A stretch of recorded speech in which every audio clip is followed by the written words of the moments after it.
Episode 6, Strawberries and Blueberries. After Peggy, the woman with the photo album, I couldn't breathe right. Like no matter what kind of life I chose, conventional, adventurous, romantic, solitary, I'd eventually get trapped in the same way she had, in a story I couldn't stop telling.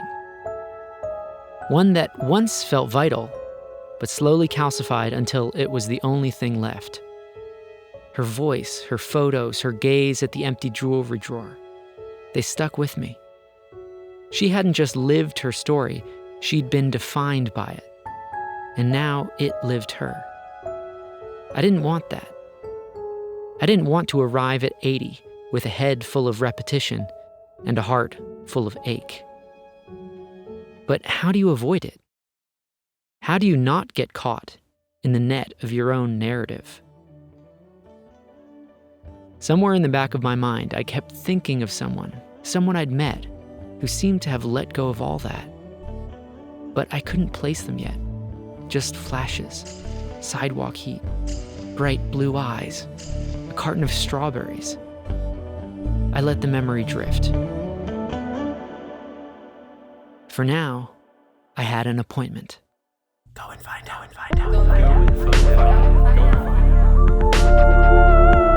Welcome to Go and Find Out. I'm Jonny Wright. This is a story of losing yourself in the world. I left my home, my job, and the USA in order to learn the old-fashioned way, with first-hand experience. Some people go on a journey to find themselves. I went on a journey to lose myself, and instead find the world. In these episodes, I ask big questions about life. Not from an armchair, but from roadsides and mountaintops, from temple halls and dance halls. Join me as I hitchhike across the world, embrace the unexpected, and let go one step at a time. If you've ever thought about living a life outside the box, keep listening. Because this isn't just my story. It's about what happens when you start to wonder what your story could be. You don't need to hitchhike around the world. I'm here to empower you to live with more courage, more curiosity, and more adventure, right here, right now. Let's go and find out. I was back in Brussels just for a day or two, and I was supposed to meet up with Mia, a friend of a friend, and someone I had a feeling might help me work through all this. We'd planned to walk through Bois de la Combe, a sprawling park on the southern edge of the city. Maybe it sounds like a stretch, hoping a casual walk could reorient your whole life. But sometimes you don't need a breakthrough. You just need someone else to talk to press against your thoughts and see if they hold. And I had questions about stories, about selves, about whether any of us ever really get to start fresh. We met in the morning, under gray skies and pale light. The paths in Bois de la Combe were still damp from the night's rain. Gravel stuck to my shoes. The air smelled faintly of moss and hydrangeas. Mia greeted me with a hug that was both firm and light. She was older than me and had a way of carrying herself, shoulders back, eyes open, a kind of European sternness that risked rigidity. But when she smiled, she really smiled. We started walking without much of a plan. Around us, joggers, birthday parties, kids shouting in French. She asked how my travels were going, and I gave the usual update.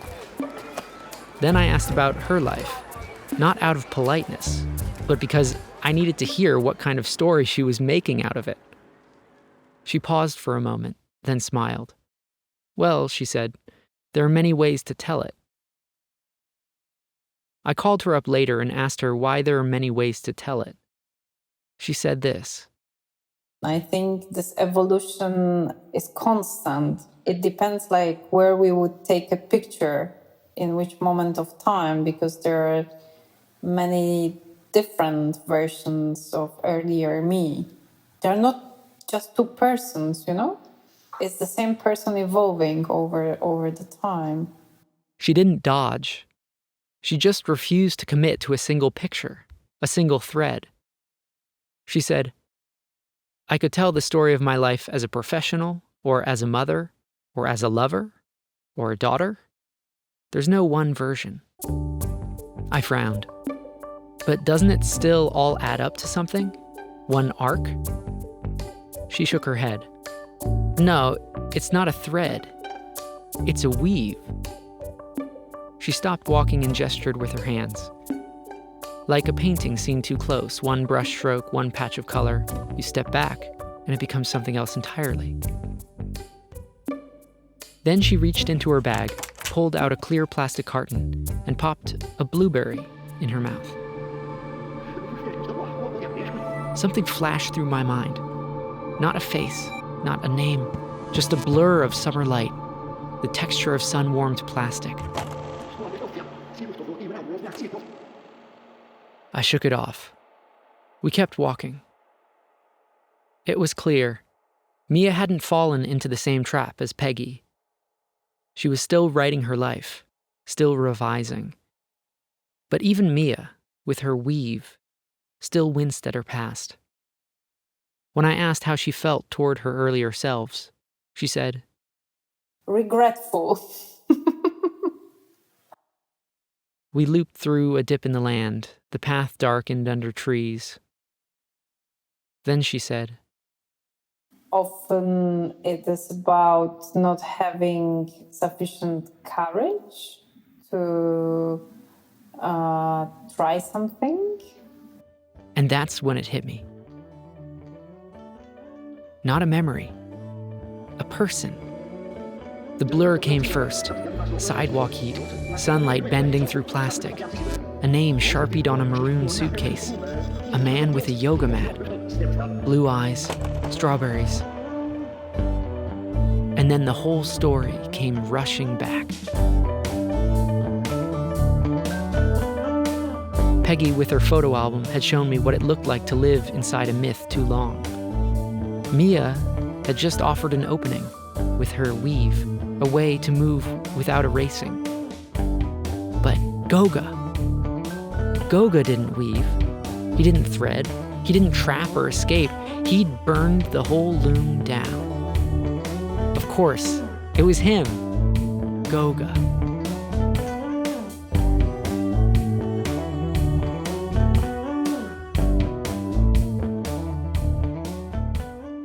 It was New York, a year ago, my first hitchhiking trip. I'd been circling Central Park, restless, unsatisfied. The city kept dazzling, but I couldn't find the thing I was after. Not just connection, but something rarer, something unscripted. I was caught between comfort and leap, between who I'd been and whatever came next. As I made my way over the uneven cobblestones of Fifth Ave, I made the pact. A pact with myself. Next person I see, I talk to them, no matter who it is. The deal was struck, and up ahead, there he was. A tall man in his early 40s, hunched over a notebook, on a yoga mat on a bench. Hair like straw in a storm, writing fast like he was trying to keep up with lightning. I asked what he was writing.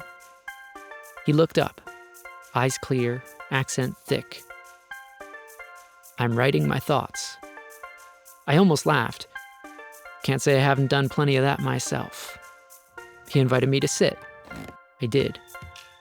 Then came the words, cinema, philosophy, Deleuze, rhizomes, dreams. I didn't follow some of it, but I didn't need to. He had that rare quality, the ability to make ideas feel alive, even when you don't fully grasp them.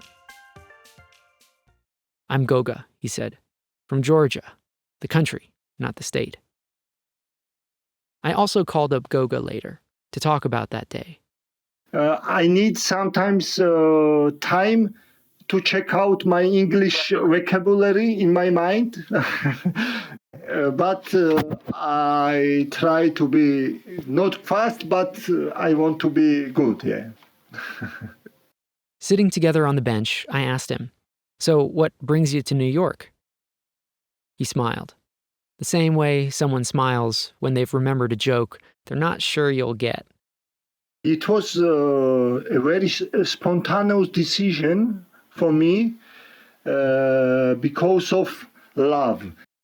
And where in the city are you living? I live here, he said. Upper East Side, I thought. Impressive. No, he said, gesturing down at the yoga mat. Right here. You live here, on this bench. He grinned.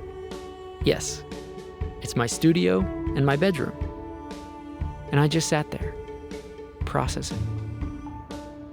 A man who left his comfortable European life to live on a yoga mat in Central Park. Not because he lost something, but because he chose to live this way, on purpose. A part of me was magnetized, another part was repulsed. He'd initially come for love, another Georgian artist named Anna, who he'd met in New York on a previous trip. But when his money ran out, he decided he'd stay on, living outside. I don't care about everything, you know? When I say it was childish, it was emotional, it was imaginary, it was everything, you know, like love.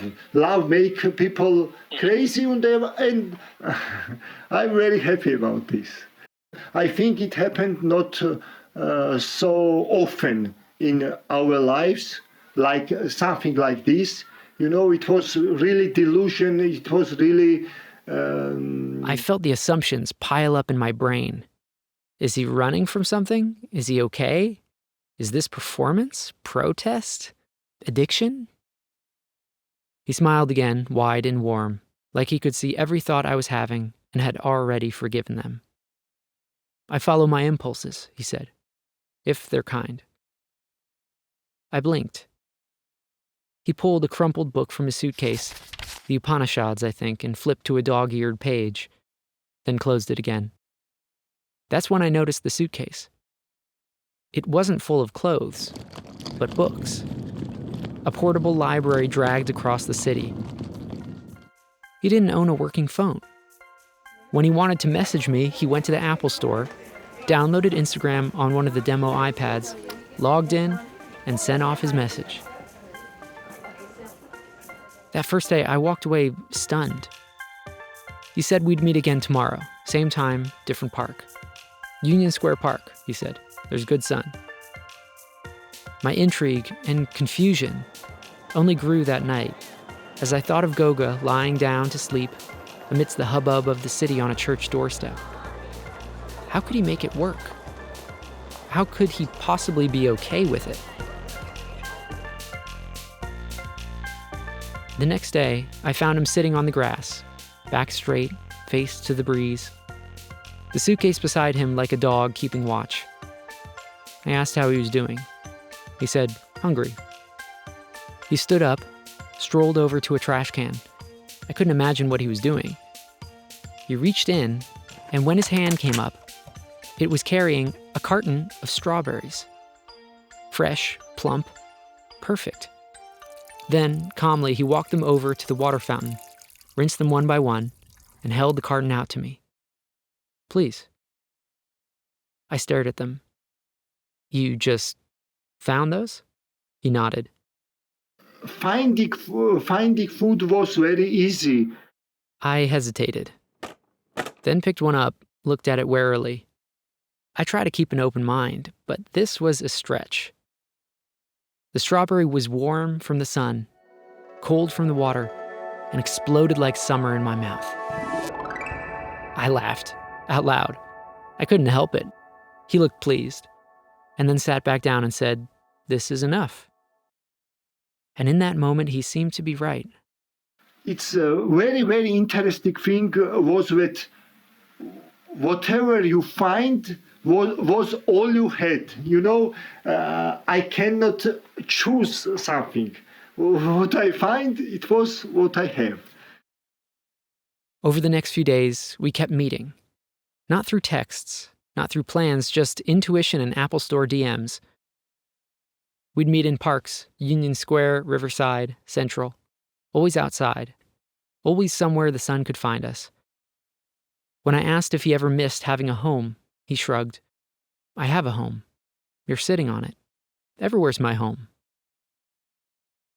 He told me about his suitcase and the books that had passed through it. philosophy, cinema theory, metaphysics, Plato, Hegel, the Bhagavad Gita. Most people collect things, he said. I just let them go. I asked how he made it work without a job or a dress. When I needed food, I would get up and start walking, only walking. If I followed my intuition without any searching, when I would find food very quickly somewhere, as if someone had left it for me. Every time it was different. Then he offered me a half-eaten bagel he'd found that morning and changed the subject. Before you came to me, I remember I was sitting in near Central Park.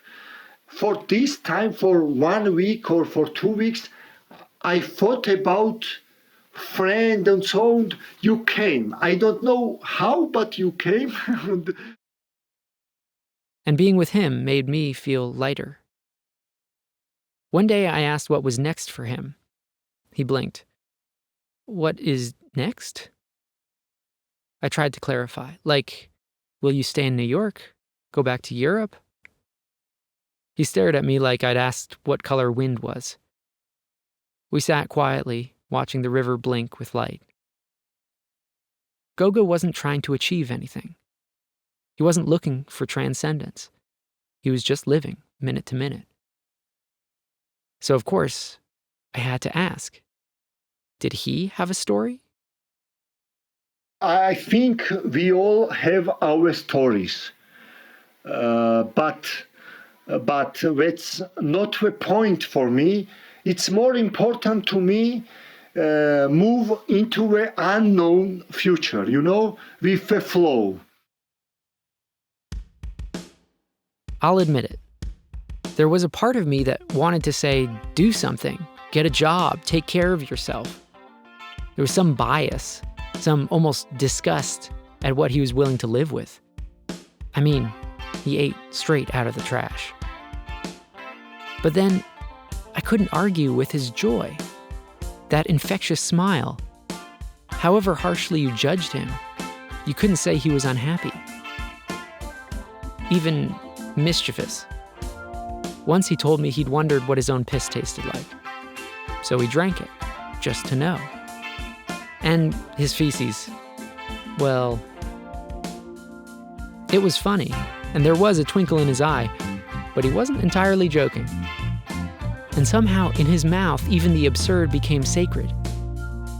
It was like being with a philosopher from another planet, or a monk who forgot to become official. I thought I'd been extreme, hitchhiking across the country, couch surfing. After all, I was the experimenter. But Goga was on a whole other level, and he was blowing my mind. It was possible to go further, to think bigger, to let go even more. I walked home that night buzzing. Goga's life, it shook something loose in me. I didn't want to be him, but I wondered, what are the boundaries I've set for myself? And do they need to be where they are? That's when a strange thought entered my mind. You'd probably call it another bad idea. I'd been thinking a lot about the road ahead. Eastern Europe, long gaps between towns, cold shoulders at gas stations.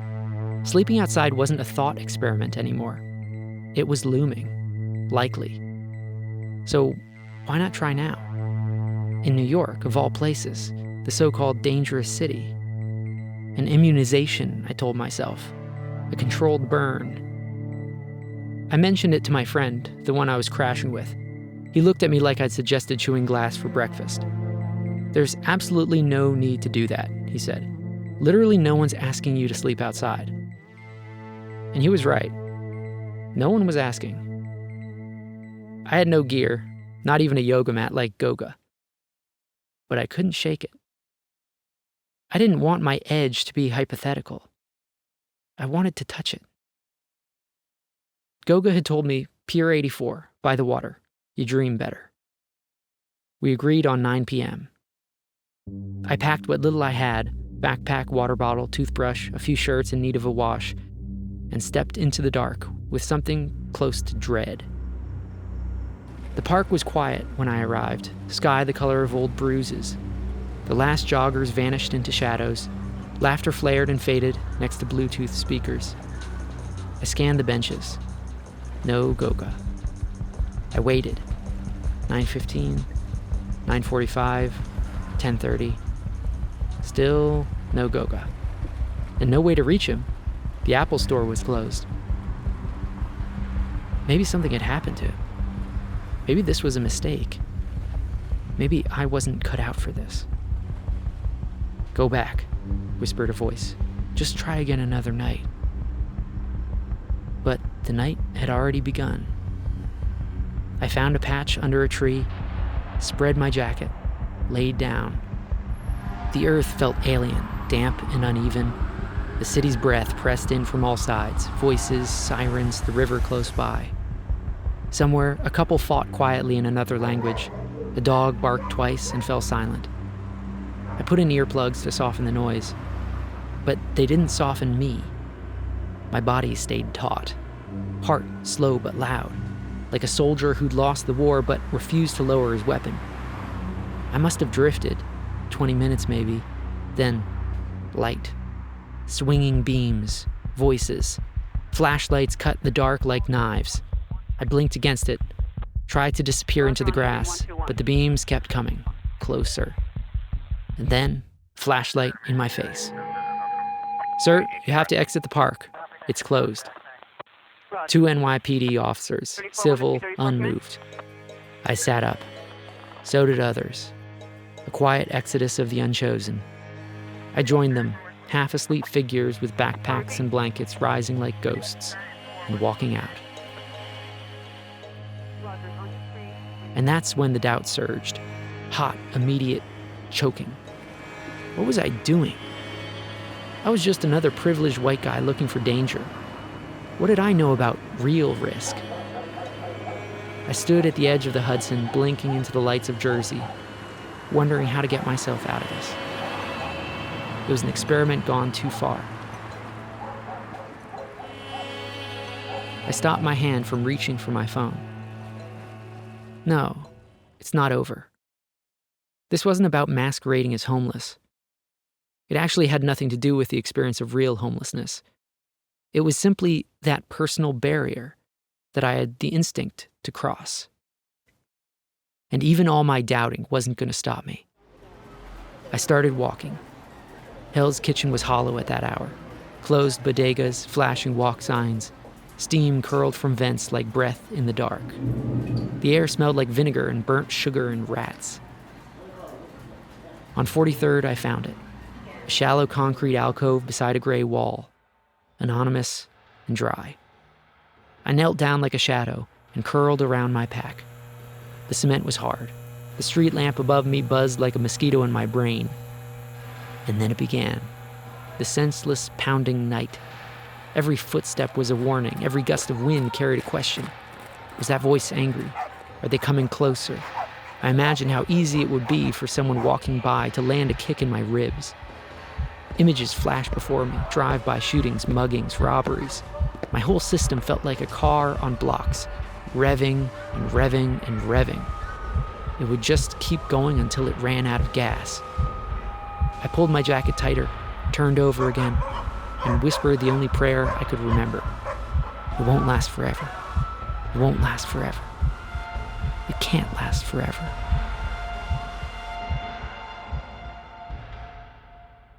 And then, morning. The sky softened. The wind changed. Somewhere, a trash lid slammed shut and someone cursed. I sat up. The alcove in daylight looked absurd, pitiful, harmless. Just a slab of cement, marked by my shape and nothing else. I walked to Penn Station, brushed my teeth beside men in suits, construction workers and tourists checking train times. I was tired. Nothing had changed. The sun had gone down and come up again. I'd laid down and stood up again. There was no barrier there. The word sleep on the streets of New York dissolved in front of me. I'd done it. The world hadn't ended. There was no heroism in it. The only resistance was in my mind. But it was a line, a threshold, and I'd crossed it. That's the thing about Goga. He didn't ask me to become him. He just made the walls around me feel less solid. The memory recedes. Mia is still next to me, in the park in Brussels. The breeze lifted the hair from her face. We walked back along the still wet gravel. The birthdays were over and they were packing up the streamers. And my question had been answered. Peggy had shown me what happens when a story becomes a prison. Mia had shown me it doesn't have to. And Goga, he'd burned the whole narrative down. So it was possible to live without a story. I just didn't know if I could live that way. We reached the edge of the park where the traffic started again. And something inside me took shape as I thought of Goga's wild, uncharted path. Life can be even more than a weave. It can bloom. I turned to Mia. She looked over. Mia, I said, your life is still so very open. She paused, then smiled. And in that moment, I felt it echo back. Mine was open too. Mine was open too. That was the day Mia and I became friends. Even though I'd be away, we'd call each other up every other month and continue the conversation. As for Goga, well, things never really materialized with Anna, the woman he loved. He spent 6 months on the streets of New York, and after that, turned to Europe. He lives in Austria now, painting. He's not seeking, he says, just living out his days, and he's happy whenever something happens. Now, is that a story? Maybe my life is still very open. But openness is one thing in theory. It's something else when the past walks through the door. Openness is a privilege until someone shows up carrying a version of you that you never meant to keep. I was about to visit Dale, my old college roommate who'd moved to Brussels. We hadn't spoken in years, and I could already feel it tightening. The story he'd expect. The story I'd want to offer. Proof I'd grown. Proof I'd become someone new. Which meant I'd probably start performing again. Trying to write the better version of myself right there in front of him. Which was exactly what I'd been trying to escape. So maybe you can live without a story, but not when someone else arrives holding the old script. I wasn't sure.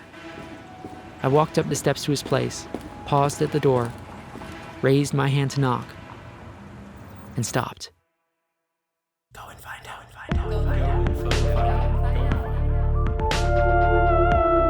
That's it for this episode of Go and Find Out. Thanks for spending this time with me. Seriously, it means a lot that you're here listening to this story. This show is created by me, Jonny Wright, with music by me except where otherwise noted. And y'all, we're in it. These episodes are literally being recorded week to week. Today, as I'm recording this, it's May 20th, and this episode is set to go live May 22nd. So each week, I'm working my tail off to bring you this story in the best possible form. Also, I do want to say, this episode is not meant at all as having anything to do with the experience of homelessness. Goga and I had choices, and sleeping outside was a choice made out of curiosity. I'm not trying to liken our experiences in any way to being unhoused, an experience hundreds of thousands are facing every day in the States. Just want to make that clear. If you're enjoying the ride, follow along so new episodes come straight to you every Thursday. And hey, if you've got a second, leaving a quick review or rating really helps spread the word. Here's a bit of mail I got from Will. He writes, "Looking at my entry-level life-training job makes me afraid of settling. I want to do more with my life, and you inspire me to. It's just so scary to start, like you said, especially when you feel the weight of having a partner and an elderly person to take care of. I've always struggled with perfectionism and OCD, needing things to be neatly laid out before me and making sense in my mind before I can do anything.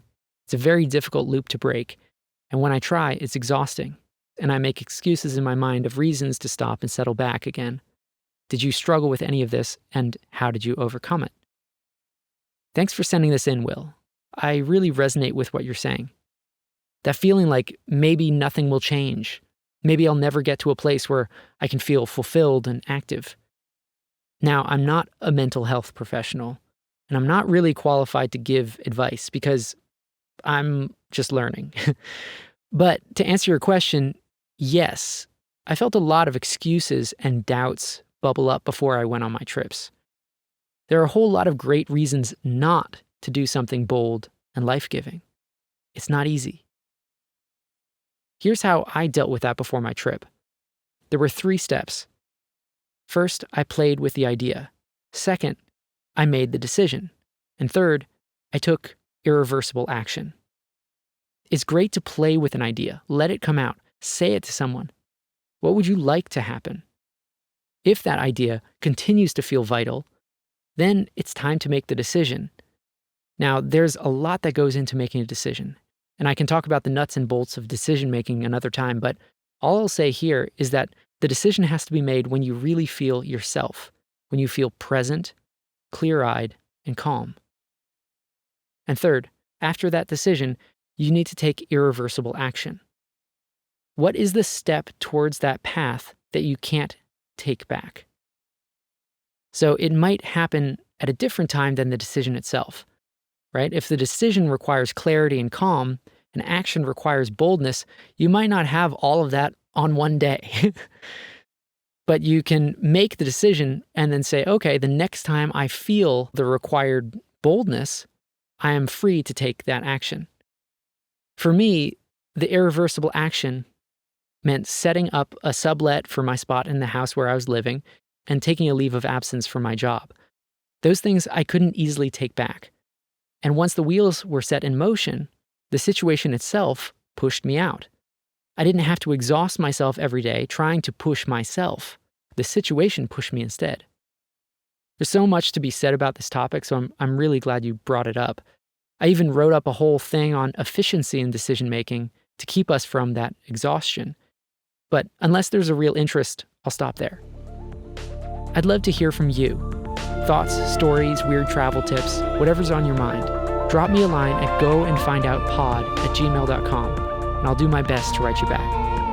And more than anything, I hope this episode sparked something, however small. A question, a dream, a reminder that your life is still unfolding. All right, that's all I got. See you next time. Until then. Go and find out. Go and find out. Go and find out.